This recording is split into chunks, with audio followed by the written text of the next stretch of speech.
see them everywhere, at sporting events, convenience stores, at school, and even at home.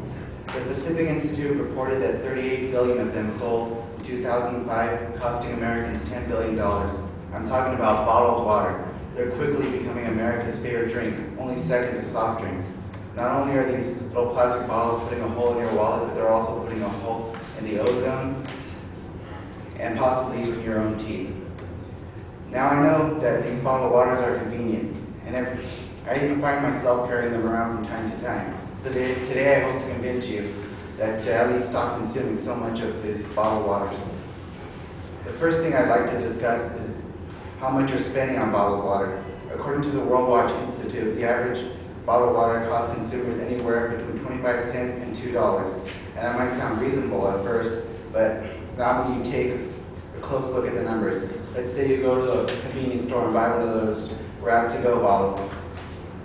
And let's say that bottle only costs about $1. Well, the average bottle of water holds 16.9 fluid ounces.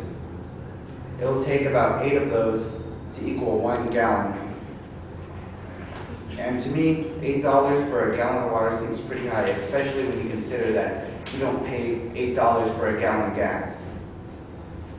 Well, according to Nestle Waters, the average person consumes 28.5 gallons of water a year. At just at $8 a gallon, you're paying over $200 a year for water.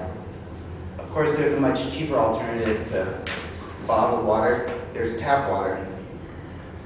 And according to the World Watch Institute, it costs less than 1 cent to fill up a gallon jug of tap water. Compare that to the over $200 you'll be spending on bottled water. By buying bottled water, you're spending 240 to 10,000 times more than you would if you were to just drink from tap water. So drinking tap water over bottled water would save you over $200 a year. Most people likely buy bottled water because it's convenient to them, and they're willing to pay for the extra convenience. But the alternative to that is simply buying a reusable bottle and filling it up at your own tap or at a water fountain. Next, I will move on to talking about how the overconsumption of bottled water affects the environment. According to the National Resource Defense Council, or NRDC, in 2006, 2 billion half-liter bottles were shipped to U.S. ports, causing tons of air pollution and contributing to global warming. In this state alone, 18 million bottled waters were transported to our docks, causing 2,500 tons of pollution to be emitted. Even though the bottles come from far away, most of them just end up in our landfills, and the NRDC said that only 30% of the bottles are recycled. There's only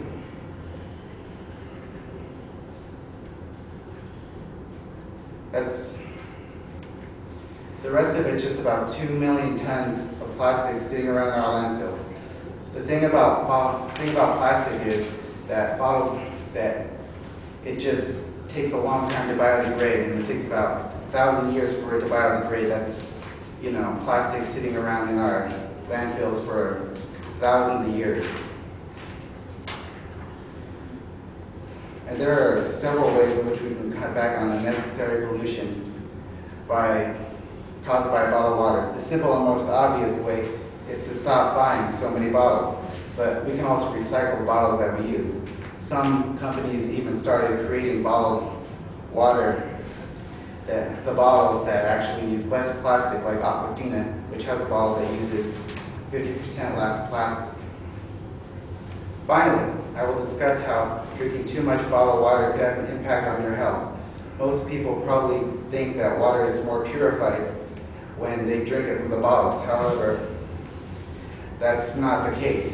The people who regulate the bottled water you drink and the people who regulate the tap water are completely different people. The people who regulate the bottled water are the Food and Drug Administration, and the ones regulating the tap water are the Environmental Protection Agencies. The criteria they use to determine whether the bottled water is safe for drinking is two completely different things.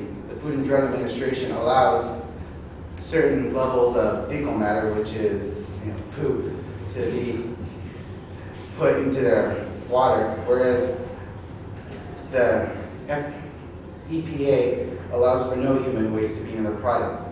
However, most bottled water is safe to drink. A big difference between bottled water and tap water is the presence of fluoride in it.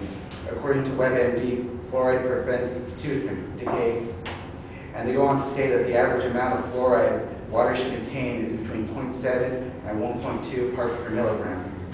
The more popular bottled water companies that use distillation or reverse osmosis to purify the water also end up removing most of the fluoride from their water. Because of this, someone who drinks mostly bottled water is more likely to have tooth decay. By simply drinking tap water more often, you'll help prevent tooth decay. However, there are some people who refuse to drink bottled water because they think it tastes weird or that they simply just don't trust the tap water. For those people, the recommended solution by the NRDC is to buy tap water filtered and certified by NSF International. Now that I've talked to you about the drawbacks of bottled water, I hope that you consider them and will hopefully consume less of them.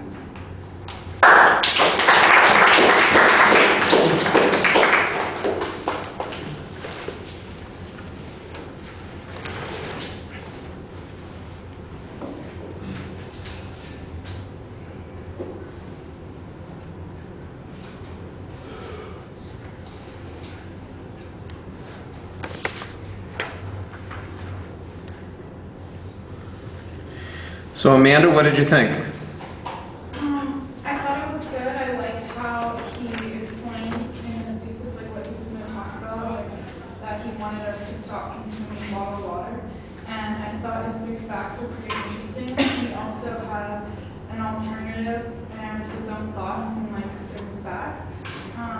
One thing I thought he held his paper a little too high most of the time. It was like almost in his face. And he knew a little more eye contact, but overall I learned something new. I didn't know there was fecal matter in water, but yeah, it's good. Yeah, you got to be careful about the way you phrase it because it makes it sound like they put it in, and it's not like they're adding it for flavoring. It's that the filtering, for instance, is not quite as strict as it is with the tap water issue, and I think that needed to be clarified a little bit. I thought the opening visualization and attention device was really good. The transition to the topic was good. I thought that your goal was stated pretty clearly, but there's not really a preview of what the contents are going to be. Now, the individual points, they're signposted very clearly, so it's easy to follow, assuming that people are listening carefully. But as we've talked about before, audiences are not always as careful listeners as we might want them to be. So sometimes you have to work a little bit more on them. So everything's well organized there. On the supporting material, I thought you had good information on the comparisons on cost. I thought that was the strongest issue that you had because you had the most development of that material. I think the environmental issues, the transportation thing is a little underdeveloped, and I thought that the issue about the biodegradable bottles or their lack of biodegradability was a good argument to bring up, but it didn't seem like it followed through very much. How much of a problem is it going to be in the long run? What kinds of things do we have to worry about there? And so I didn't think there was as much follow-up on that as there could have been. You did a pretty good job citing your sources on that information, however. When you were suggesting alternatives, I liked the alternatives that you talked about. Again, I think that you could develop them a little bit more. Presentation issues. It sounds a little mechanical at times, sometimes like you're just reading. Your eye contact is problematic. At this point in the semester, we really want you to be much less script dependent than you are, and speaking from an outline. And I know that that's tough because sometimes you're looking for the right language or the right way of saying something, and it's nice to have it written out in front of you, but it means that you're not really interacting or talking to the audience or with the audience. You're just talking in front of the audience, and I think that's a little bit problematic. All right, thank you.